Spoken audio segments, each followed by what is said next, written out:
I looked too long, my eyes frozen onto hers. Still open, but just beginning to become milky. I guess I should start at the beginning. It's the most logical place. I suppose it's the least I can do.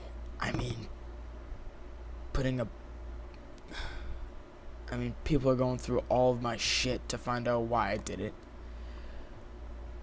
It, of course, being me putting the barrel of a .38 snub-nosed revolver, God bless America and its easy access to firearms, into my eye and pulling the trigger. I can only hope that the extensive damage obliterates me, or at least obliterates the images of what I had seen. However, I get ahead of myself. I should start at the beginning, and not the end. My end. It all started with a length of rope, a girl from my village, and a mango tree. If that sounds sinister, it was. She hung herself from a tree outside of my room a month ago. I should explain that I was a Peace Corps volunteer in a small village in Nicaragua. I signed up to open my eyes on the world. Oh God. The village was small, and in truth, I was a mediocre volunteer that preferred listening to music and reading to interacting with the locals. However, this is not about my service. If you are reading this to understand why I was a poor volunteer, all I can say is, fuck you. We have slightly bigger things to focus on at the moment. This is to help you piece together why I'm writing this with a loaded .38 revolver sitting by the computer. She had done it during the night. Her death had not been instantaneous. She had writhed and swung in the mango tree outside my house for hours, finally dying. I, of course, heard nothing. I came out in the morning to find her hanging a few feet away from my door. Her eyes were wide open and just beginning to cloud, and a soft breeze shifted her corpse, like she was still struggling with her decision to hang herself. If I knew then what I knew now, I would not have ever done what I did. I stared at her in shock. She was wearing a cheap knockoff sweater that read Spongebill rectangle pants. Her black hair was cascading around her face like a halo. My eyes were locked onto hers. What had they seen in those last moments before the light was stolen from them? I couldn't look away from her. Off cue, I seen everything and nothing. That was how it all started. The police came and cut the rope that had hung her from the tree. She collapsed to the ground like a sack of bones, probably breaking a few of them in the process. The gossip around my village was that I was unrequited love. She had eyes, sweet Jesus, only for me, and couldn't bear to live without me. The story was spread throughout my community before she was even in the ground. I don't necessarily believe that, as we had literally only shared one conversation in which we talked about beans, I have another explanation for all of this, but I'd rather keep it to myself. She was buried within 2 days. I just wanted to move on. It started with chills whenever I passed by the mango tree that she had done herself in by. I would sometimes catch glimpses of something in the branches, like a small child or animal. Volunteers will concur that children can climb trees like monkeys and strip the fruit with hours, as well as roosting chickens. When I turned my head to get a better view, I would find nothing there. I brushed it all off as heebie-jeebies. I was dealing with PTSD. After all, I thought I would just wake up one day and sit under the tree and read a book like the old days. And nothing even think of the girl. Not even think of the girl clawing at her psionic neck with black and red nails. It all started to unravel one day when I sat down to eat a bowl of hot soup, which condensely was only given on the hottest day of the year. I spooned mouthfuls while giving the unusual play-dohs. Eureka, Q Sabrosoa, Q Miadara. Until I fished the black hair out of my soup. This was odd, as the only cook that day was Aduba, whose hair was gray. This was not from the cook, and due to the chaotic nature of my host grandmother, neither was this a visitor. I ignored it and went on with my day as best I could, but the thought was already haunting me. That night was the first time I saw it, but not the last time. I was lying in my bed looking at the passing night sky through the wooden boards that composed my house. The wind was rustling through the leaves, and I caught a glimpse of something in the after-promotion mango tree. It was larger than before, and my skin prickled. I brushed it off once again, as nerves, until I saw something through the slat consisted of my shanty house, just as I was drifting. Just as I was drifting off, I saw it peering through the cracks. They were milky white, and they were looking at me.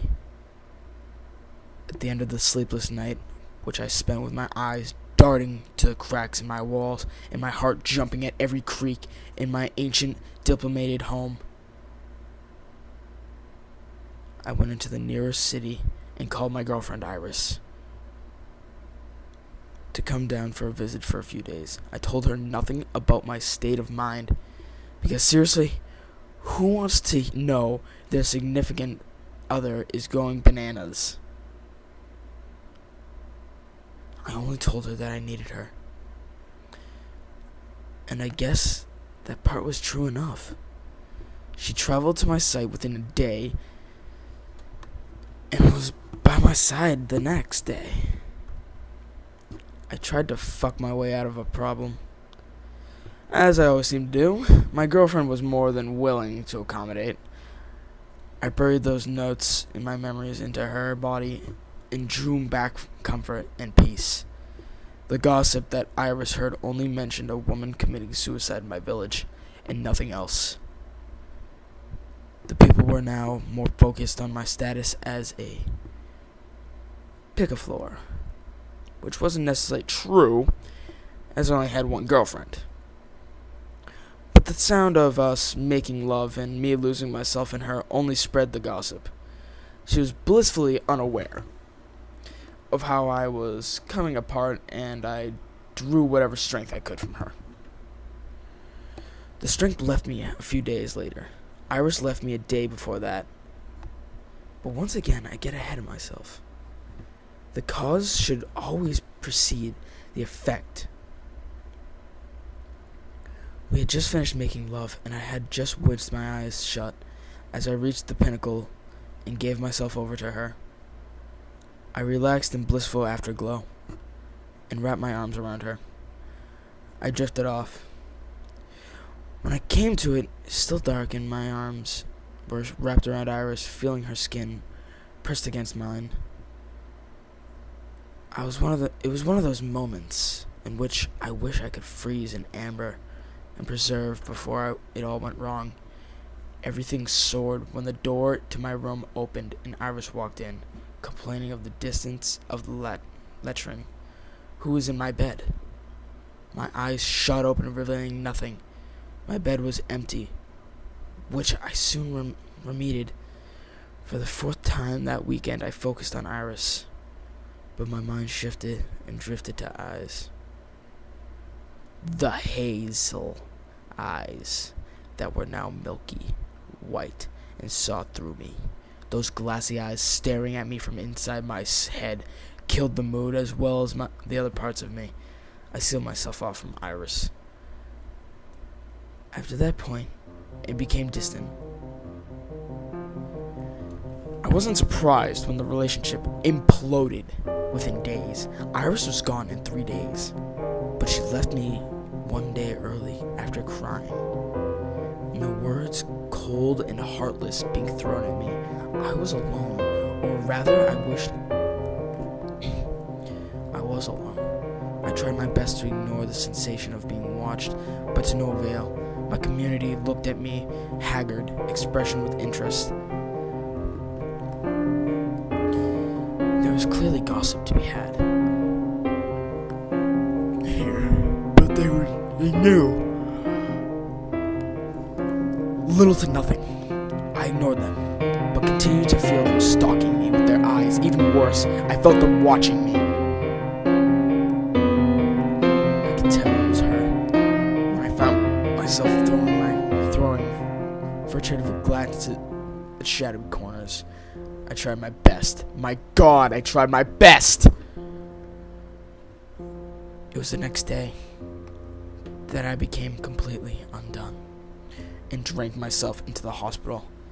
Then I drank myself out of my service. I woke up to an unfamiliar sound in my room. This wasn't a rat scurrying around. This was slow, deliberate sound of a rope grinding into the main support beam of my room. I winced my eyes shut. I knew what that was. It was her. She was swinging in my room, feet away from my bed, clawing at her throat. I acted like a child, as if nothing, as if not looking at her would make the pain shade go away.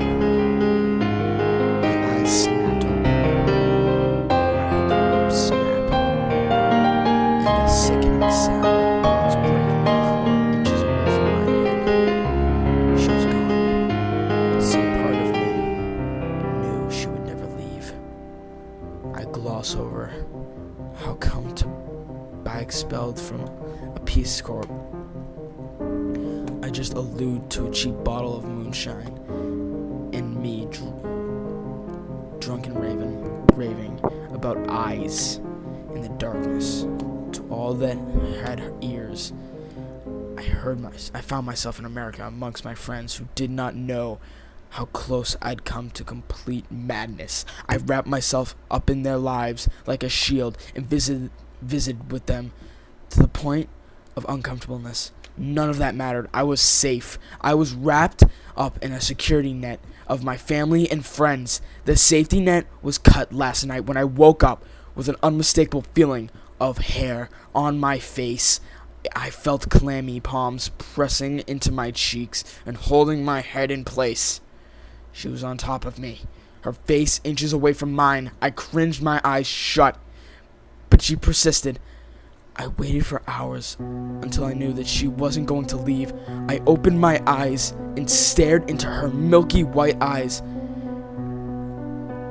It was in her eyes. I saw it. I saw what she had done. Oh God, oh sweet Jesus, I would shoot myself 100 times over to erase what I have seen. This is why I'm typing this. I know she will persist, and I know she must. I have only one option left. I cannot face what I saw last night again. I realized why she was watching me. Mother Mary, me. I couldn't look away from her eyes in gross fascination. When she was in the tree, my eyes locked on hers. I saw what she saw, and she saw what she had desperately wanted to see again. That's why she stalks me so. She wanted to see the life in my eyes, but what I saw in exchange, holy heaven, I can't bear to see it again. I'm going to do it now. I have to. I'm sorry. I couldn't do it. The eyes were there, at the bottom of the barrel, looking into me once again, and bringing all of the terror of what she had seen.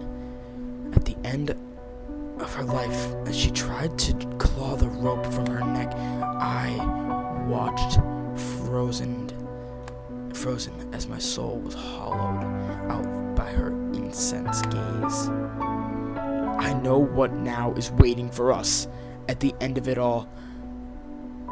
A crucified Christ.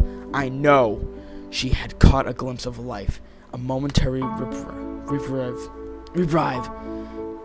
from what she now sees, and now nothing would stop her from experiencing that again. She's watching me through the gun. Her eyes are on me from the shadows. Oh God, I hear eyes are on me from the computer screen. She doesn't care who. She just wants the sight she'd lost. The gun. The gun. The gun. I see you.